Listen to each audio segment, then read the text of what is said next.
Oke, selamat pagi semuanya ya. Kita di 207 lagi seperti biasa di mobil harian kita ya. Kebetulan karena bengkelnya deket, jadi kita nggak berasa boros ya, karena tidak jauh. Mungkin kalau kita kerjanya di Jakarta, wah nggak berani ya.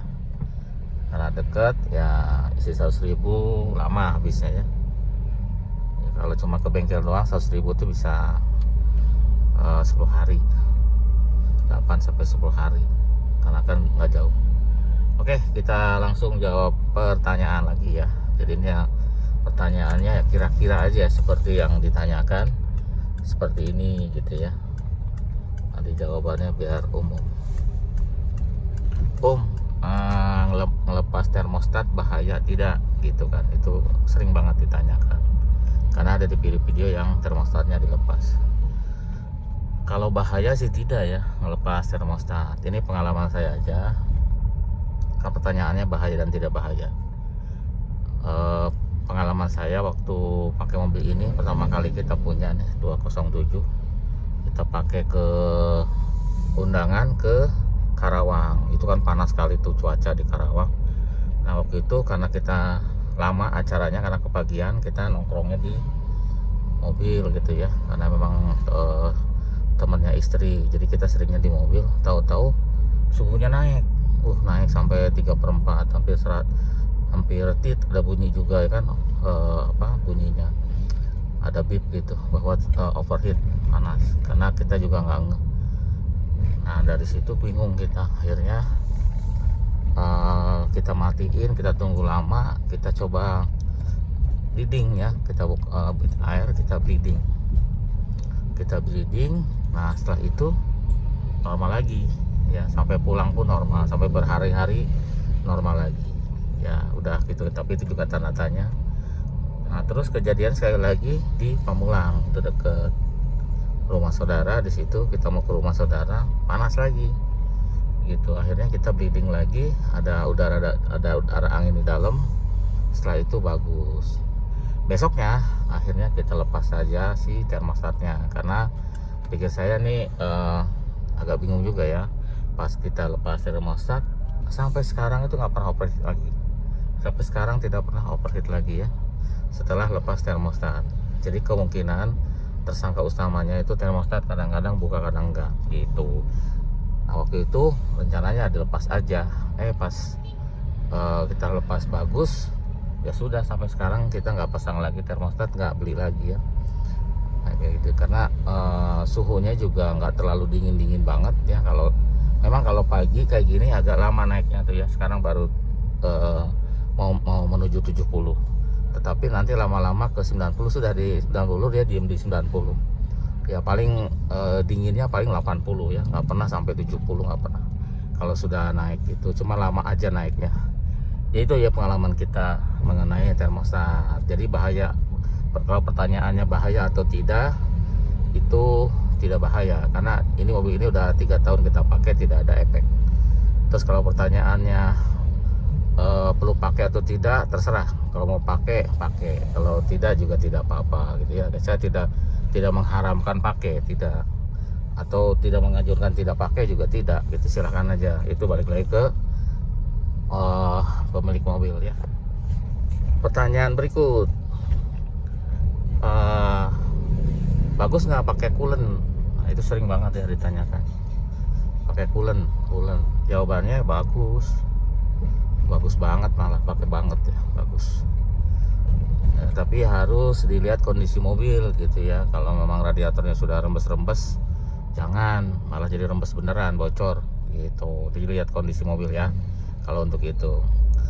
Terus pilih coolant juga yang jangan terlalu keras, cari coolant yang lembut. Itu jangan asal beli coolant, coolant di pinggir jalan mungkin ya nggak bagus, nanti malah jadi bikin rusak. Niatnya bikin bagus malah bikin rusak, bikin korosi gitu ya. Jadi kalau mau pakai coolant yang lembut, coolantnya bisa pakai coolantnya motor Yamaha tuh, belinya di dealer ya, dia lembut bagus tuh, atau Honda gitu ya, atau Toyota gitu, bagus. Atau bisa yang agak keras seperti Preston gitu, tapi jangan terlalu full ya. Kalau mungkin satu mobil eh, 2 liter aja kali ya, sisanya air, atau terserah aja lah, soalnya ini agak sensitif juga ya, karena ya banyak yang pengalaman kita di bengkel, banyak yang pada rembes ya, kelihatan coolernya hijau-hijau di radiator, di termostat, di mana-mana gitu, banyak yang kayak gitu, jadi kelihatannya nggak enak. Mungkin sebenarnya sudah rembes juga, cuman karena itu warnanya hijau, jadi apa, karena kelihatan gitu, mungkin udah rembes juga, cuman rembesnya tidak ada warnanya sebelumnya, pas diganti coolant jadi kelihatan hijau, jadi kelihatannya nggak enak gitu. Nah, pertanyaan berikut, dibilang ada, Om, mobil saya pas buka dashboard kok mobilnya jadi mogok gitu ya, atau habis buka ganti aki kok mogok, habis benerin AC jadi mogok. Jadi yang saya tangkap kemungkinan ini adalah IMO-nya aktif ya, jadi minta dimasukin lagi kode IMO-nya gitu ya. Kan Pisu itu 206 atau 207 yang sering kejadian itu suka ngelok ya, jadi dia sebenarnya minta kodenya dimasukin lagi ya pakai PPS. Itu aja sih ya, dimasukin pakai PPS, cuman kebanyakan yang nanya itu dari luar daerah yang tidak ada PPS, terus kodenya juga nggak ada katanya ya sebenarnya sih tinggal ya gimana ya, bingung juga soalnya ya, intinya itu adalah IMO-nya ngelok ya. Oke, kita lanjut ya, ini arah pulang, kita lanjut lagi ya. Pertanyaan, ada yang bertanya, katanya pertanyaannya, apakah ngaruh kalau ECU rusak ke AC ya kalau mobilnya 206? Kalau tahun 2001 yang belum multiplex itu nggak ngaruh ya, jadi terpisah AC sama ECU ya. Tapi kalau ECU-nya multiplex, kalau ECU-nya rusak, ECU bisa, AC tidak bisa hidup karena ada gateway-nya di situ ya. Kalau yang multiplex, ECU mesin pengaruh ke AC, salah satunya ya, salah satu pengaruh juga gitu. Tapi kalau yang tipe-tipe yang lama ya, seperti 306, 405, 406, dia tidak ngaruh, ECU-nya rusak, AC-nya tidak ikut mati, dia tidak ngaruh ya kalau yang tipe lama. Tapi kalau tipe yang kayak 307, kayak 207 yang multiplex itu ngaruh. Ada pertanyaan lagi, oli yang cocok buat Peugeot itu apa? Ya pertanyaan sih mobilnya 206. Sebenarnya kalau SAE-nya, yang penting kan SAE-nya ya. Kalau SAE-nya itu biasanya kan 1040, SAE 1040. Kalau merek sih bebas, mau total boleh karena banyak yang pakai total, mau sel juga boleh karena banyak yang pakai sel. Pakai Pastron, Pastron boleh karena banyak juga yang pakai Pastron. Terus satu lagi apa ya?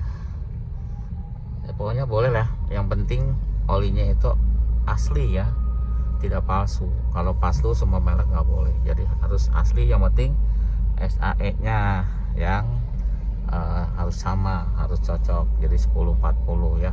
Karena saya pernah nanya, olinya kan tiap mobil beda-beda, ada yang Pastron, ada yang total, ada sel gitu ya, macam-macam. Oke, itu untuk oli. Pertanyaan lagi, boleh nggak 206 pakai Pertalite? Kalau bilang ditanya boleh sih boleh ya, cuma kalau menurut spek bagusnya sih ke Pertamax ya. Seperti ini nih 207, boleh nggak pakai Pertalite? Boleh, saya juga suka pakai Pertalite, cuma memang beda rasanya ya, ngelitik. Kalau pakai Pertalite itu kalau giginya nanggung itu ngelitik ya, seperti itu. Bagusnya pakai apa? Kalau yang ini kan bagusnya itu 98 ya, berarti Pertamax turbo, karena kompresinya itu tinggi kompresinya ya, jadi semakin tinggi kompresi oktannya semakin tinggi. Kalau 406 atau STI atau 306 itu Pertalite cocok, udah pas itu karena kompresinya cukup. kompresinya cocok ya, kalau nggak salah 9. Jadi kalau 9 itu Pertalite itu cocok. Mau pakai Pertamax ya silahkan gitu ya, cuma mungkin nggak terlalu signifikan bedanya tenaganya. Cuman kalau biasa harusnya mungkin Pertamax dipakai Pertalite, tenaganya berkurang ya kan, karena oktannya lebih rendah. Kalau masalah boleh tidak boleh, boleh, tapi berisi kelitik ya, kayak gitu. Oke, sudah sampai Pamulang juga, jadi cukupkan pertanyaannya ya, tanya jawabnya nanti kita jawab. Sorry, kita lanjutin besok lagi, kita bikin lagi ya. Oke, sampai jumpa lagi di video yang sama hari besok.